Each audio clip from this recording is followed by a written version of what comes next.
Excellencies, UN Secretary General, President of the General Assembly, Executive Director of UN Women, and distinguished guests. Today, we are launching a campaign called HeForShe. I am reaching out to you because we need your help. We want to end gender inequality, and to do this, we need everyone involved. This is the first campaign of its kind at the UN. We want to try and galvanize as many men and boys as possible to be advocates for change. And we don't just want to talk about it. We want to try and make sure that it's tangible. I was appointed as Goodwill Ambassador for UN Women 6 months ago. And the more I've spoken about feminism, the more I have realized that fighting for women's rights has too often become synonymous with man-hating. If there is one thing I know for certain, it is that this has to stop. For the record, feminism, by definition, is the belief that men and women should have equal rights and opportunities. It is the theory of the political, economic, and social equality of the sexes. I started questioning gender-based assumptions a long time ago. When I was 8, I was confused being called bossy because I wanted to direct the plays that we would put on for our parents, but the boys were not. When at 14, I started to be sexualized by certain elements of the media. When at 15, my girlfriends started dropping out of their beloved sports teams because they didn't want to appear muscly.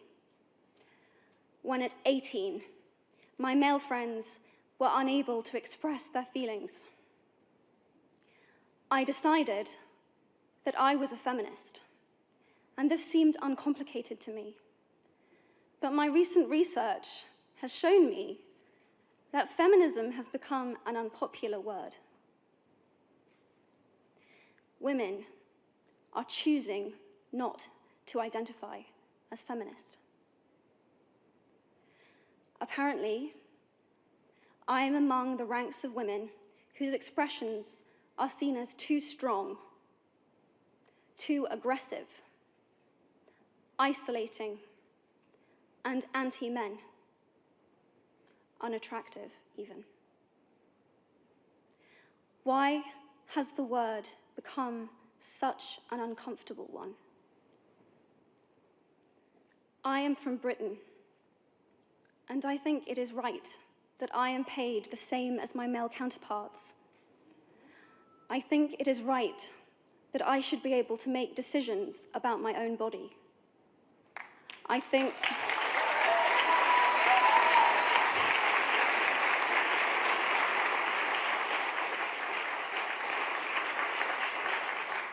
it is right that women be involved on my behalf in the policies and the decisions that will affect my life. I think it is right that socially I am afforded the same respect as men. But sadly, I can say that there is no one country in the world where all women can expect to receive these rights. No country in the world can yet say that they have achieved gender equality. These rights I consider to be human rights, but I am one of the lucky ones. My life is a sheer privilege because my parents didn't love me less because I was born a daughter. My school did not limit me because I was a girl. My mentors didn't assume that I would go less far because I might give birth to a child one day. These influences were the gender equality ambassadors that made me who I am today. They may not know it, but they are the inadvertent feminists who are changing the world today. We need more of those.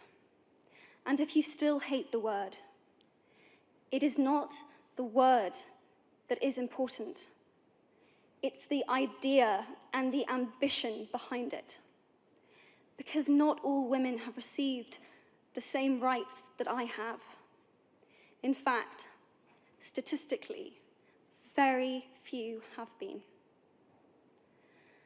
In 1997, Hillary Clinton made a famous speech in Beijing about women's rights.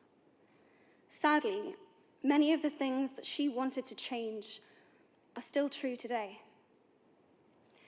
But what stood out for me the most was that less than 30% of the audience were male. How can we affect change in the world when only half of it is invited or feel welcome to participate in the conversation? Men, I would like to take this opportunity to extend your formal invitation.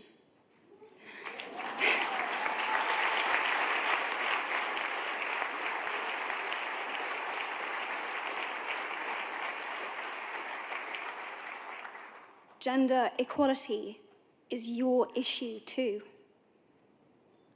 Because to date, I've seen my father's role as a parent being valued less by society, despite my needing his presence as a child as much as my mother's. I've seen young men suffering from mental illness, unable to ask for help, for fear it would make them less of a man or less of a man.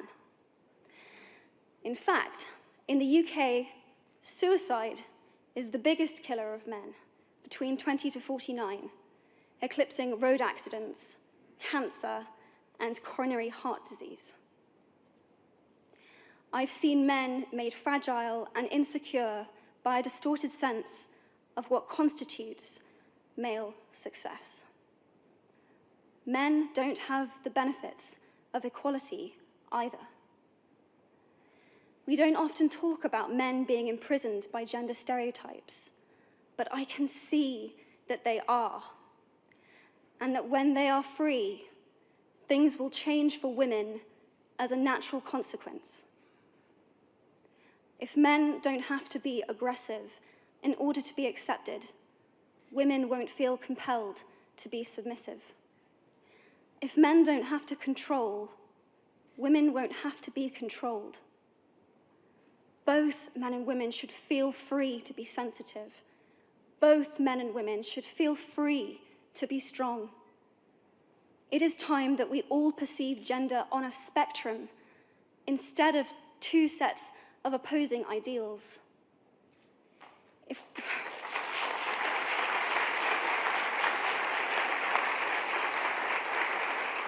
If we stop defining each other by what we are not, and start defining ourselves by who we are, we can all be freer. And this is what HeForShe is about. It's about freedom. I want men to take up this mantle so that their daughters, sisters, and mothers can be free from prejudice, but also so that their sons have permission to be vulnerable and human too. Reclaim those parts of themselves they abandoned, and in doing so, be a more true and complete version of themselves. You might be thinking, who is this Harry Potter girl? And what is she doing speaking at the UN? And it's a really good question. I've been asking myself the same thing. All I know is that I care about this problem, and I want to make it better. And having seen what I've seen, and given the chance, I feel it is my responsibility to say something. Statesman Edmund Burke said, "All that is needed for the forces of evil to triumph is for good men and women to do nothing." In my nervousness for this speech, and in my moments of doubt, I've told myself firmly, if not me, who? If not now, when? If you have similar doubts when opportunities are presented to you, I hope that those words will be helpful. Because the reality is that if we do nothing, it will take 75 years, or for me to be nearly 100, before women can expect to be paid the same as men for the same work. 15.5 million girls will be married in the next 16 years as children. And at current rates, it won't be until 2086 before all rural African girls can have a secondary education. If you believe in equality, you might be one of those inadvertent feminists that I spoke of earlier. And for this, I applaud you. We are struggling for a uniting word, but the good news is that we have a uniting movement. It is called HeForShe. I am inviting you to step forward, to be seen, and to ask yourself, if not me, who? If not now, when? Thank you very, very much.